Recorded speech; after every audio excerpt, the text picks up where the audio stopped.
LJ Reyes, nag-follow kay Kim Chiu sa Instagram. Paulo, dinala na sa bahay at pinakilala. Ox na raw sa pamilya ni Kim.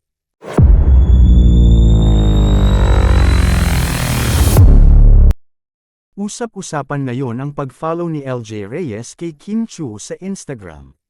Sa mga naging jowa kasi ni Paolo Avellino o kahit sa mga babaeng na link sa kanya, never pang nag-follow si LJ sa sinuman sa mga ito.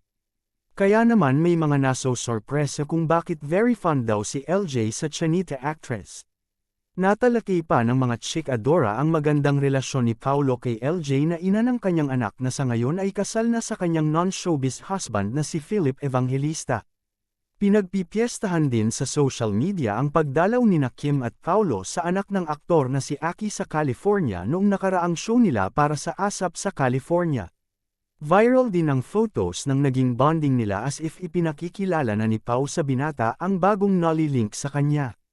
Hirit ng kibitzers, hindi raw naman mangyayari yun kung walang permiso ni LJ at kung hindi in good terms ang aktres sa kanyang dating partner.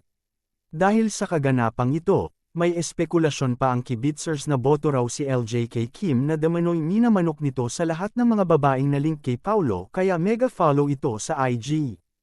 Samantala, mukhang pasado na si Paolo Avellino sa pamilya ni Kim Chiu. Kumalat na dumalaw na ang aktor sa bahay ng Chanita Princess at naipakilala na ni Kim sa kanyang magulang at mga kapatid. Maayos nilang tinanggap si Paolo at walang kumontra sa kanyang panunuyo kay Kim.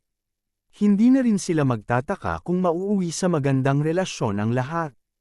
Pero, may ilang grupo ng mga fans ni Kim Chiu ang hindi pa rin kumbinsido sa ipinapakitang kabaitan ni Paolo Avellino sa kanya.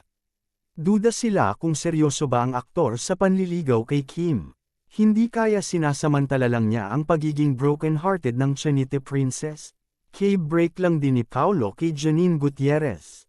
Bakit kailangang manligaw siya agad kay Kim, gayong hindi pa nakaka-move on ang aktres sa paghihiwalay nila ni Sian Lim?